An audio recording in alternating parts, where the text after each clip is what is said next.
Bonjour. I'm Aurélien, Director of Golf for Motor Preferences Experts, and we are the only company in the USA working around motor preferences and who can understand how those motor preferences work together. We are partnered with Volodalen, which is a science laboratory in Switzerland led by Dr. Cyril Gendre, and they have been a world leader in this field for over 20 years. And they have made a lot of scientific publications, and we can provide really solid information on how your motor preferences impact your performance, and for golfers, how it impacts their swing mechanics. First, knowing your motor preferences profile is crucial for establishing a strong foundation in optimizing golfers' movement efficiency. In the future, our goal is to educate coaches about movement. So in the golf industry and other sports like baseball, to help them to identify those preferences, learn the specific tests, and implement these preferences effectively for their golfers. Like I was saying on baseball, the past 3 years, Matt, baseball head coach for the Terps at University of Maryland, and David, our director of performance for MP, they have been implementing motor preferences so on US soil and have had incredible results with NCAA teams, MLB players, and they have been certifying coaches all around USA. We're really proud of that our approach differs from other really well-known programs, and that we are bringing back the players in the heart of their system by working around their motor preferences to optimize their performance. Today's video, is an introduction to terrestrial and aerial. Okay, so and some of motor preferences involved, but without any proper training with a certified motor preferences coach, please don't make any conclusion about yourself or the golfers that you train.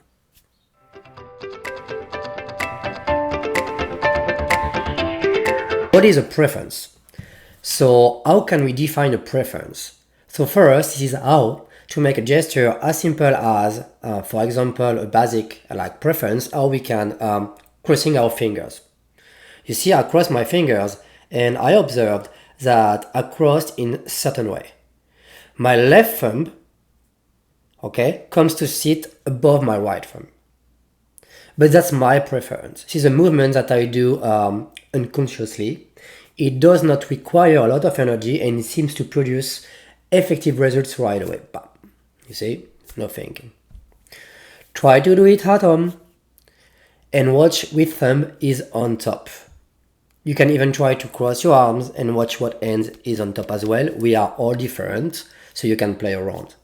So now, am I capable of putting my right thumb on top? Yes, I do, as you can see. But I have to think a lot about it. This is not natural for me. So now imagine you have a coach and you're working hard to be the world champion of crossing your fingers.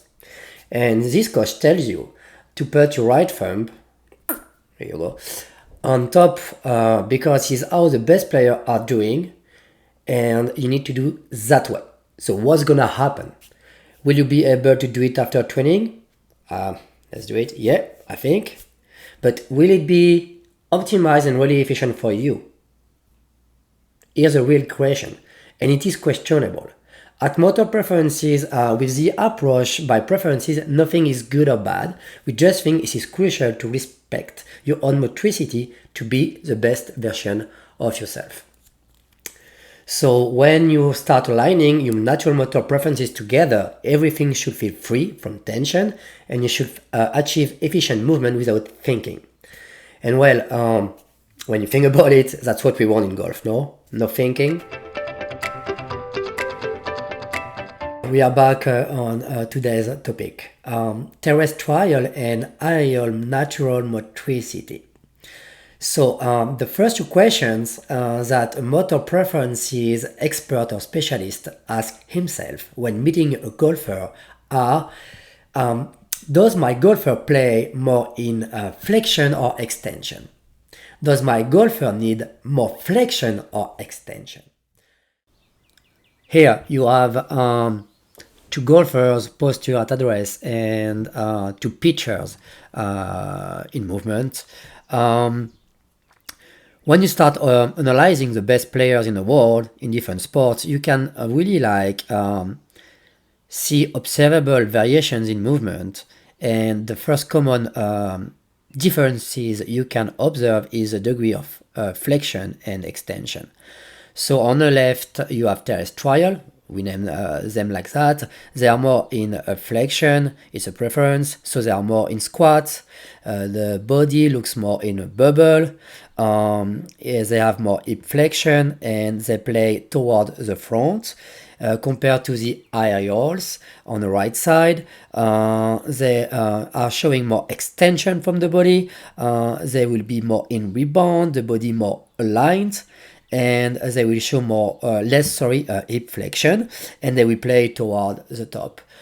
This is how we start in our program, by defining if you are more in flexion or more in extension, if you need to play more in flexion or extension.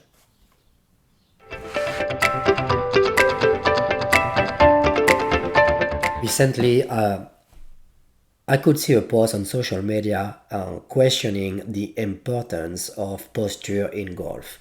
The answer is a big yes. This is really important. This is the foundation of everything. Proper posture will activate your natural balance and, of course, enhance your natural coordination by aligning your motor preferences together. So your system will always protect who is less adaptable, and it will be your balance and stability through your swing motion. A terrestrial will activate his nervous system, so the CNS, when his center of mass is behind the ground contact, while an aerial will activate his nervous system when the center of mass is placed in front of the ground contact.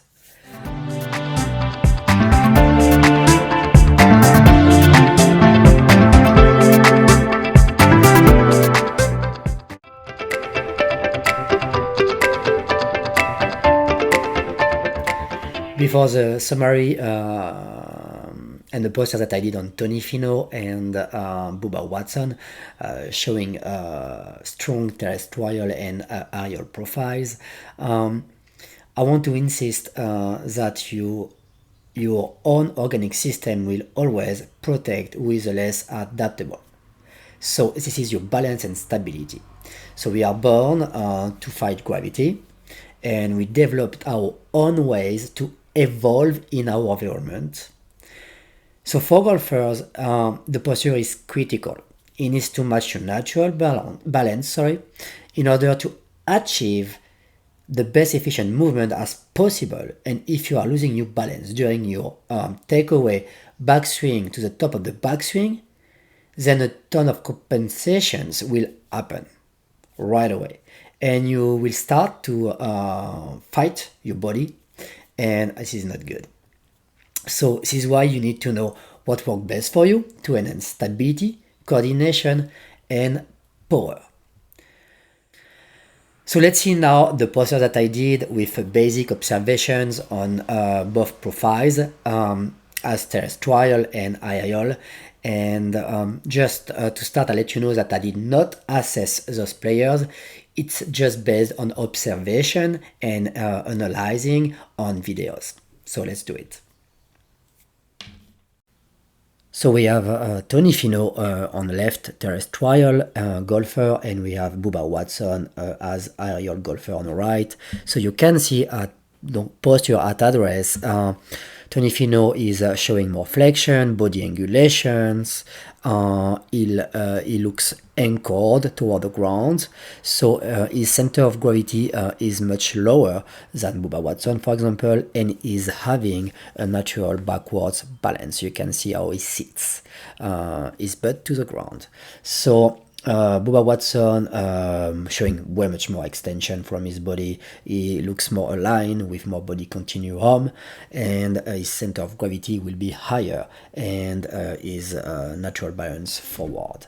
So at top of the backswing, Tony Fino will show some more hip flexion. He will look more anchored, still low, and he has his center of pressure more toward the heels under the ankle bone. Compared to Bubba Watson with way less hip flexion, he will look lighter, and his center of pressure is more toward the forefoot, more on balls. So difference in between both, it's at the top of the backswing, Tony Fino, the Terrestrial, will initiate a movement from the ground, while Bubba Watson will initiate movement from the top, so from his shoulders. High impact, they will provide, two different ways to produce power. So Bubba Watson will do a rebound, he will hit a ball, and he will use more vertical force, while Tony Fino will push, traverse the ball, and use more horizontal force.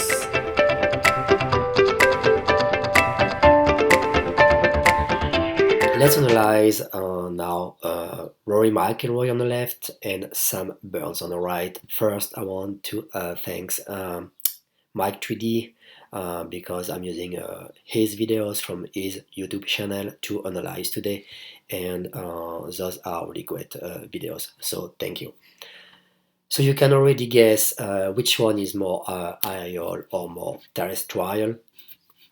So as you can see, of course, McIlroy is the aerial one, and Sam Burns is more terrestrial. So I'm drawing those lines for you to see the body angulations that you can see, and the more flexion attitude that Sam Burns having at posture, at address, compared to Rory McIlroy with less extension, a body more aligned, and both looks different, with a center of gravity for Sam Burns more lower, and for Rory McIlroy more higher. So they're going to have a natural balance. So for Sam Burns, it will be more backwards.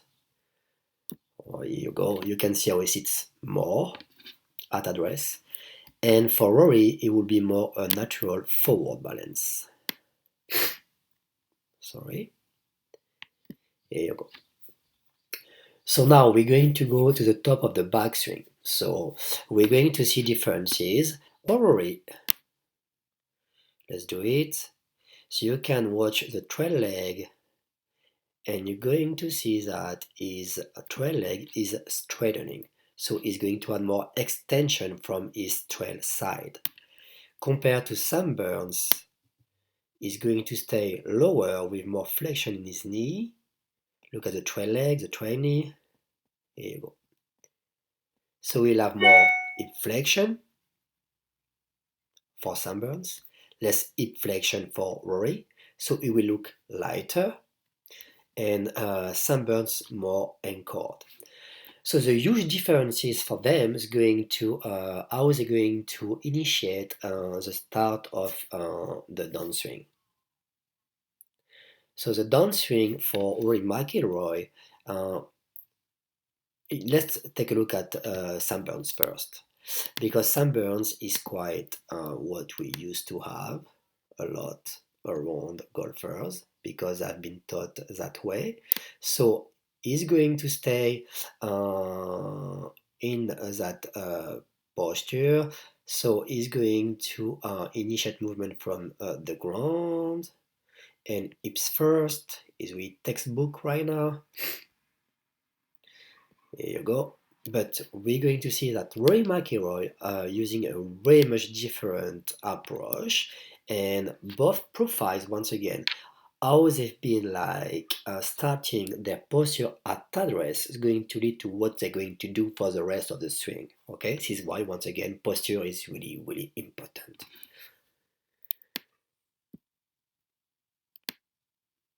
So at the top of the backswing, Rory is going to do, look at his head, look at his shoulders. He's going to do this movement. Look at that. He's going to drop. He's going to initiate movement from the top compared to Sam Burns, who will be more from up the ground. You see the difference? Hips first, start from the ground. So now, why they're doing that is because they're going to have two different ways to go through impact. Okay, so you're going to see Sam Burns. It's once again it's textbook, so it will push more. It will traverse the ball. It will use more horizontal force. Let's do it. Here you go. Same flex. Low. Push. Traverse the ball. Beautiful. Compared to Rory, he's going to provide more a rebound. So more plyometric from his body. Okay. So he's going to go up, down, and then up by strengthening both legs at impact and creates a rebound. Beautiful as well. These two different ways to go to the ball with efficiency, and they are quite different, but both are valid and both are efficient. So once again, today was a basic introduction to Terrestrial and Aerial motor preferences. But this is a starting point for our program. But of course, human balance goes way beyond the flexion extension degree. Many other motor preferences are involved. You can learn them in our clinics, and how those motor preferences will affect your movement through terrestrial and aerial motricity. But this is how we can really personalize every session with our golfers, and we think that's really important to individualize everything right now, and starting to understand that we need to stay away from unique model because we are all different and we are all unique.